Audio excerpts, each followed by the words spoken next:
What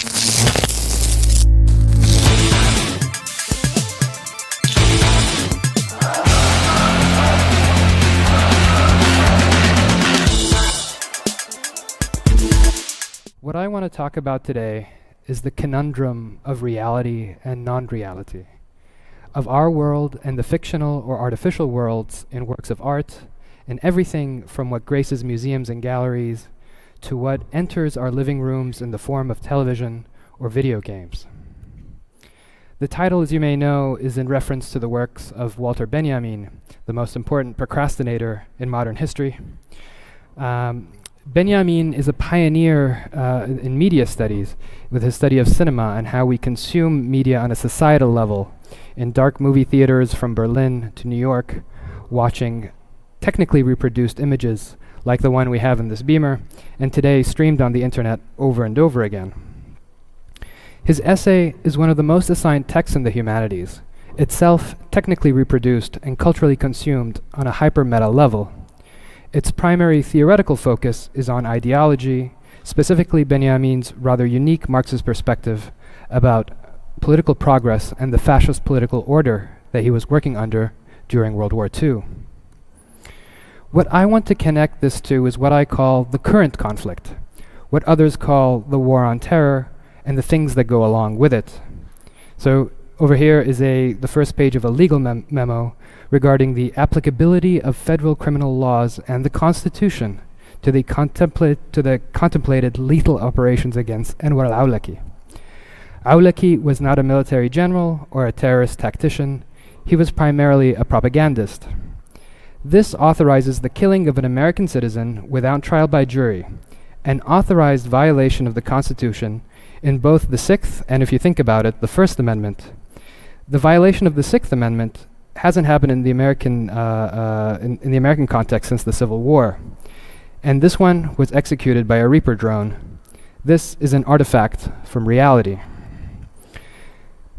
This artifact I want to connect to the artifacts of our current fiction, such as those found all over in popular media, of an intolerant Muslim world raging with anger against your freedoms, as the West violates our lives and bodies in the hundreds of thousands, and indeed violating its own rules. And why art? It's because the relationship between art and reality is not an easy one. I want to point that even the most basic terms of our current reality, say a word like assassination or assassin, have multiple layers and historical residues. The term assassin comes from the Arabic hashashin, or those who take hashish, or stoners. It was during the Crusades that the assassin word entered into European languages, and as meaning specifically as someone who does targeted political killing.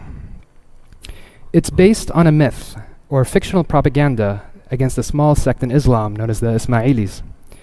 The story went that there was an old man of the mountain who would take young men to the garden and give them so much hashish that they believed they were in heaven. In more elaborate versions, there were gardens full of naked women, music, wine, you get the idea. When the hashish wore off, and they're kind of going over their hashish hangover, the old man would convince the young men that the only way for them to go back to heaven is by killing one of his enemies in what is effectively a suicide mission. When the young assassins, the hashashin, were killed, they immediately, in a sense, come back to the garden. The purpose of this story is to make the assassins look weak-willed and even stupid. Though this sect may have performed political assassinations, marijuana was not likely involved. The story is probably completely bullshit. But now we're stuck with the word assassin. It's a fictional error or propaganda glitch in our current linguistic reality. Can you spot the difference? In case you need the slide explained to you, the top, it's drone operators up there, and in the bottom, it's Cheech and Chong. Assassins, hashashin, or vice versa. My argument is that the difference between reality and fiction, or our serious acknowledgement that this is real and that over there is myth, just a story, just a TV show, just a video game, is an ideological difference on the level of ideas during the current conflict. Ideas that have a life of their own, that are animated by new technologies like pieces of paper in the Middle Ages, that propagated the Crusader myths of the assassins. Cultural artifacts reflect multiple facets, those signs of human advancement and human tragedy. The work of art, even as an object, has a political valence. The artist and the artwork are all constituent parts of what we colloquially call the art scene, that somewhat kind of toxic social construct that in turn makes up the art market, an even more toxic construct.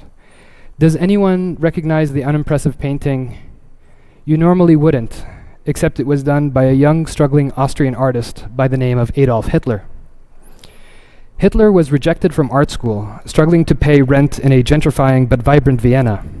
The first steps in a sequence of events that gave us the most devastating leader of the last century. In case you're wondering, yes, I'm saying the art world gave us Hitler.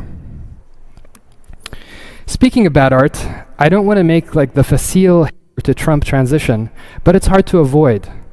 Television creatives were the minds behind The Apprentice and the creation of Trump as a public persona with leadership qualities. Maybe life imitates art, maybe art imitates life, but reality television might be remembered as the highest form of terrorism. Okay, so let's move on to good or better art at least. Chris Burden's 1981 art installation, A Tale of Two Cities, is composed of 26 tons of sand, rocks, plants, and thousands of toys depicting a war zone.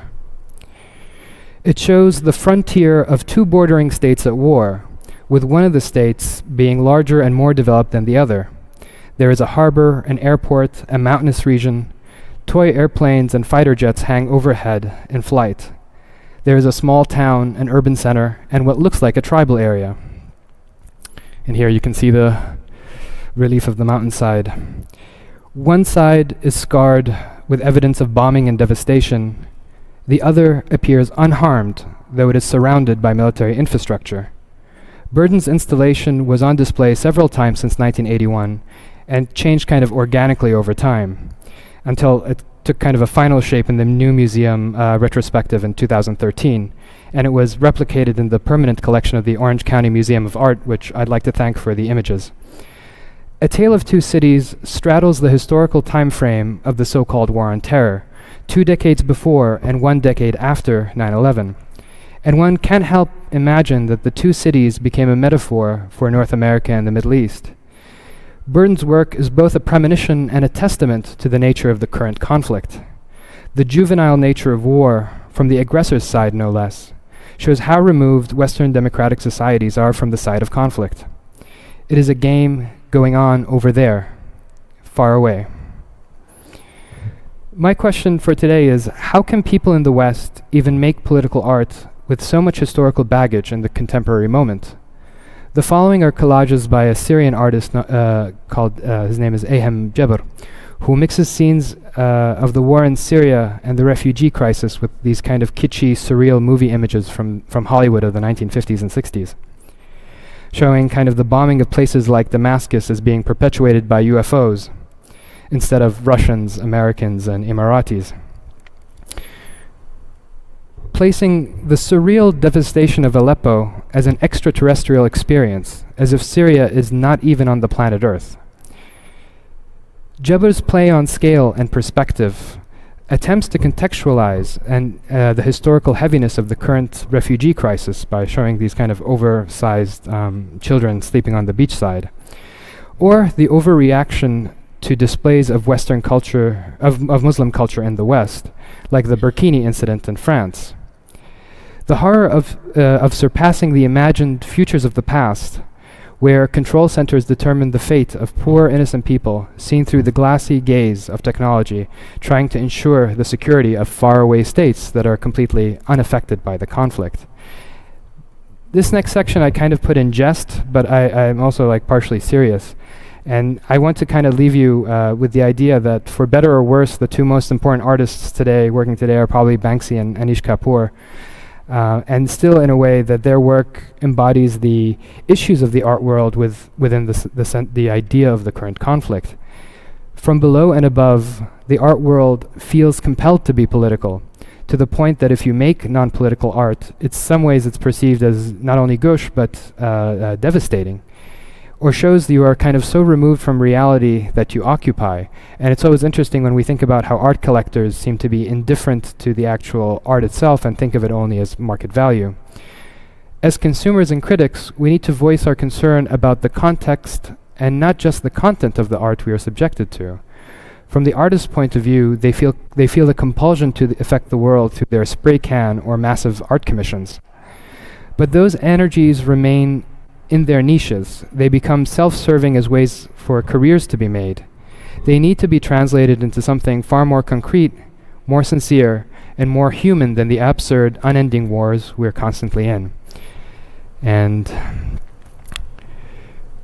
yeah, I guess we have plenty of time for questions. As I said, I found out about this presentation 9 p.m. yesterday, and was a little worried I was going to take up way more time. So thank you very much for listening.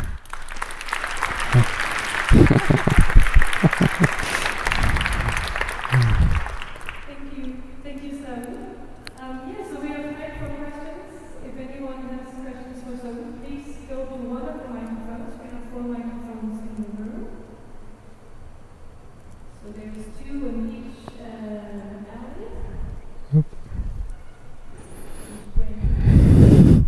Don't all rush all at once. No, I'm just kidding. Yeah. Yeah, it's actually my second chaos in a row speaking, so this one is far more chaotic than the first, I must say. But yeah, thank you very much, everyone.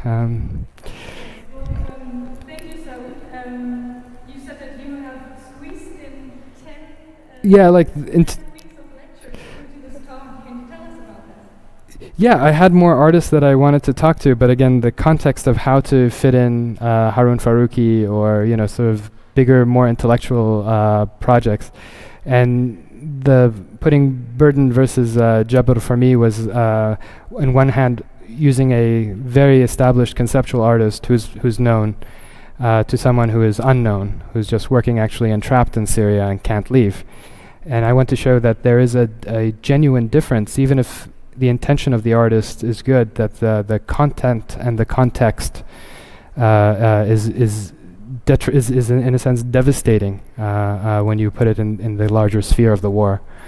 And to connect everything from television shows and video games to gallery art as being part of the same ecosystem is not an easy thing you can do in 30 minutes, or in my case 10.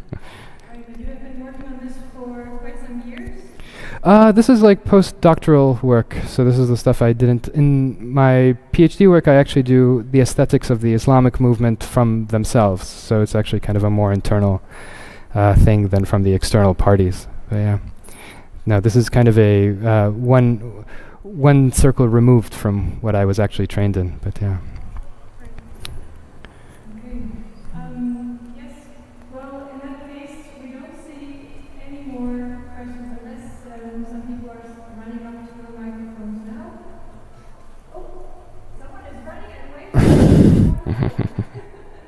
Microphone number 3, please make sure to speak. Yeah, it's you actually. Okay. Please hello. Make sure to speak clearly into the microphone on the screen. Thank you. Yes. Hello. Yes, I'm on. Maybe you can just tell us some more about the pictures you've shown us. Mm-hmm. Oh, the collages, Jabr's work. He actually is a self-trained, or Chris Burden. And maybe put the pictures on. Sure. Thanks. So, well, I guess Burden's installation is kind of famous. He himself, am I on? I think I'm switched off. Hello? Okay, yeah. Burden's work, his first work is that he got famous for was called Shoot, where he was actually shot by a colleague of his in a gallery by a .22 rifle, and it was recorded on video, and this was his kind of performance art that broke him into the conceptual art world. And his artworks in the 70s got bigger and bigger, and this is one of the ones that culminated in kind of a very tongue-in-cheek anti-war. Is the image? No, it isn't. So I was trying to put like the context of someone who is kind of very, very established to someone who's basically working on his laptop using Illustrator and Photoshop, Fubar, and that at the end of the day, I think that the current conflict depicting itself in these images is in a sense its own constant. But yeah. Sorry, we will not be able to get the English stuff right now. We're also still getting going on what technology and this communication. Yes, I think for the question, is there any other questions? Someone at microphone number 4? Oh. Standing on the microphone or just standing in the hall? No. Are you Nope. do you have a question? No? Okay. Thank you, everyone. Okay. Thanks. Bye.